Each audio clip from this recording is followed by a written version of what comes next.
رسول اللہ صلی اللہ علیہ وآلہ وسلم کی پیاری پیاری حدیث مبارکہ۔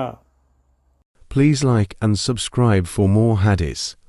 ابراہیم بن میسرہ نے خبر دی، انہیں عمرو بن شرید نے کہا کہ میں نے سعد بن ابی وقاص رضی اللہ عنہ کے پاس کھڑا تھا کہ مسعود بن مخرمہ رضی اللہ عنہ تشریف لائے اور اپنا ہاتھ میرے شانے پر رکھا۔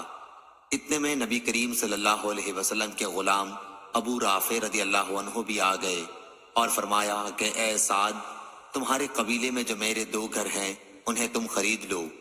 سعد رضی اللہ عنہ بولے کہ بخدا میں تو انہیں نہیں خریدوں گا۔ اس پر مسعود رضی اللہ عنہ نے فرمایا کہ نہیں جی، تمہیں خریدنا ہوگا۔ سعد رضی اللہ عنہ نے فرمایا کہ پھر میں 4000 سے زیادہ نہیں دے سکتا، اور وہ بھی قسط وار۔ ابو رافع رضی اللہ عنہ نے فرمایا کہ مجھے 500 دینار ان کے مل رہے ہیں۔ اگر میں نے رسول اللہ صلی اللہ علیہ وسلم کی زبان سے یہ نہ سنا ہوتا کہ پڑوسی اپنے پڑوس کا زیادہ حقدار ہے تو میں ان گھروں کو 4000 پر تمہیں ہرگز نہ دیتا، جبکہ مجھے 500 دینار ان کے مل رہے ہیں۔ چنانچہ وہ دونوں گھر ابو رافع رضی اللہ عنہ نے سعد رضی اللہ عنہ کو دے دیے۔ صحیح بخاری حدیث نمبر 2258۔ اللہ تعالیٰ اس کے چہرے کو روشن کرے جو حدیث مبارکہ سن کر آگے پہنچائے۔